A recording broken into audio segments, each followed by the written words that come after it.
At the end of Batman Telltale, Alfred has completely lost his sense of purpose in Bruce's operations and quits. The everyday fear of losing his son has caused medical issues, and Batman's willingness to exploit a mentally vulnerable man like John has corrupted his sense of moral position. I stood by and did nothing while Thomas destroyed himself, along with everything he loved.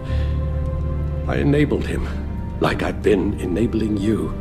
As a result, Bruce can quit too, or stay alone as he sees the bat signal once again. This is the note the series ends on. A question over the moral legitimacy of Batman as an operation and what it's doing to the people behind it. It's a reflection of us and the decisions we have made. Were we right or wrong in the choices we made, the people we hurt, and the costs we're willing to pay? Now obviously Telltale went bankrupt, but now they're sort of back, so this isn't actually the true ending. But I think this point of closure exemplifies one of the great strengths in choices and consequences within video games. As a participant of the story, you are two things. You're an actor performing a character, and with your decisions you're also a co-author, deciding the direction of the plot within the confines of the story. Season 1 does one side of this well, but not the other. We've got an early Batman developing his reputation, a young Bruce Wayne funding Harvey Dent's campaign as Lady Arkham and her followers wreak havoc in Gotham, and where it absolutely excels is creating a stage for you to feel and act as Batman. Like the recent Matt Reeves film, it's revealed that the Waynes were a bunch of corrupt douchebags involved with the crime world. But where the film uses this twist to craft an arc where Batman learns to let go of his anger and embrace his community, the game uses it to destabilize your bearings, wipe away your assumptions so your instincts can't rely on predicting what makes sense with the established lore and brand. Cause in the moment, we don't know how far the rabbit hole goes and how far the story is willing to tear Bruce apart. Our stock is tanking. The board is losing confidence. Wayne Enterprises needs a new face. Oswald Cobblepot. Bruce, old boy, good to see you again. And that's the thrill that gets me every single time in each playthrough. Seeing Bruce's world come tumbling down and having to make the choice between investing in Batman or Bruce Wayne, something that exists not just as preference, but as something tactical. Come work for me. It won't be what you have here, but at least we can keep pace on the new bat tech. As Genovese argued, choice excitement can subsist only when a user can interact explicitly with a fictional universe, which reacts to his/hers choice and emphasizes his/her agency. However, agency is also the main issue here, because despite the placebo card that appears at the start of every episode, the game's story actually very rarely adapts to your choices. You can be the best bro with Harvey Dent, even stop him from losing half his face, and he'll still turn on you. Bruce, please, I don't know what. You can be perfectly nice and polite to Oswald every single chance you get, but he'll be a smug prick who usurps you. Oh, Bruce. And you can be totally honest and cooperative with Vicky Vale, but that won't influence her actions, so when she's revealed to be Lady Arkham, the game instead does the wholly original thing of making her too mad to listen to reason. This must be some kind of trick. Bruce Wayne, he'd never be the man Batman is. He only looks out for himself. As a result, after all the horrible things your Bruce Wayne had to endure, the idea that none of your choices in hindsight had any effects makes it very frustrating, especially in the last episode. There's no real deviation, permutation, personal setup, personal payoffs, so it just feels like you're getting beaten up in an unfair world with no control over what that unfairness is supposed to thematically mean. This is something the sequel, though, fixes with a very simple change. Season 2 allows you to control the themes of the story by giving you power over the outcome. It's very binary, sure, but the dramatic differences in the post-hoc sense gives you a deeper authority as a narrative co-author. At the heart of Enemy Within is one relationship. Not 3 different types of bollocking, but one, Bruce and John Doe.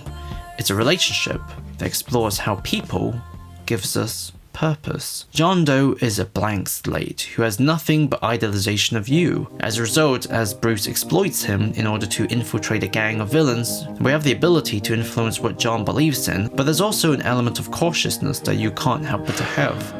I believe you.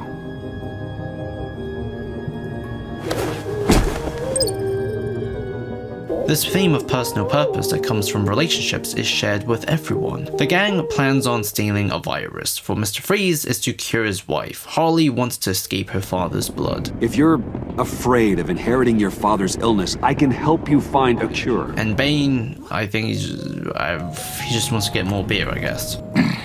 However, instead of making an interesting BFF relationship with no symbiotic effect and villains who's completely independent of your choices, John Doe solves both problems by merging them. He is the central conflict. Waller and the gangs are really merely trials for this relationship, and unlike Harvey, you can actually avert John from becoming the Joker. Of course, he will eventually go too far as he denies his true self, but in the ashes, within the rubble, you can stay loyal to him. And there will be hope. Very satisfying hope. Bruce! The enemy within doesn't just refer to Bruce as a spy, but the people we can become. We used John Doe, exploited his friendship to get you into the pact. We took advantage of someone you met in an asylum, for God's sake. Someone clearly challenged with a proven tendency to violence.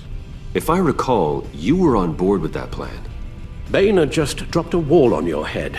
It clouded my judgment. If I knew then what I know now, I'd never have let you go through with it. You empowered John Doe, kept him close when you should have put him away, inspired him to become something far more dangerous than he ever was. What's your point? Sometimes it's as if Batman creates the evil he means to destroy. For all our good intentions, I fear we only make things worse. Season 2 is not perfect by any means, due to its wildly diverging final episode, stealing that has lots to do in one but not in the other, which feels extremely unsatisfying because either way she's important in episode 3. But regardless, it's beautiful, and I replay it at least once a year. I'll do whatever I can to help you. She knows who I am, Jim. Oh yeah? Well, so do I. You're Batman. That's all you ever have to be. That's all Gotham needs you to be. And you, if you're threatening to take that away, you should be ashamed of yourself. I don't want to hear it. I think the key thing to take away from these games is the raw power of character relationships. Variations in choices with the relationships don't just function as fun decoration, but can be the very substance of the game. The tools for which we as players can answer the questions the developers can thematically ask us. Thank you for trusting me with this. And I'm not sure about you, but that's what excites me every time with every replay. It's not the experiment, but the opportunity to arrange and personally create a planned route. I want my Commander Shepard to be rude, but ultimately moral and helpful. How did you even? And I want my Batman to be best friends with the Joker to the very bitter end. Did you ever think of me as your friend? Someone you actually care about? Of course. Of course you were my friend.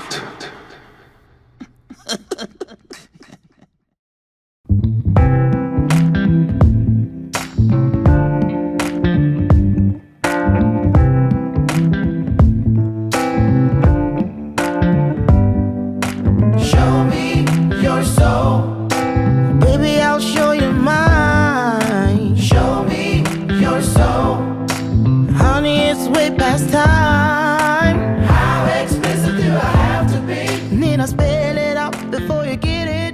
So yeah, this was the Batman Telltale video. I had to re-record and rewrite the entire fucking video because I had a lot to say, but we were so poorly organized and framed that it felt more like a list. So for this redo, I decided to give it a story about how choice in video games can give you a dual sense of role and purpose. I hope it was fairly interesting. There's an Arkham video about narrative versus play academia coming soon at one point. But anyways, a special thanks to everyone on Patreon, and I'll be back with more.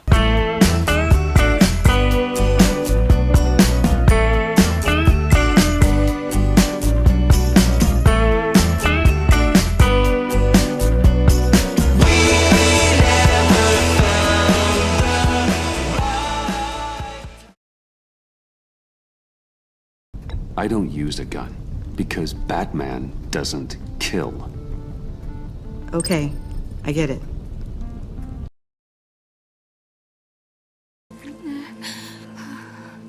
You know, they say it's all downhill after the first kiss.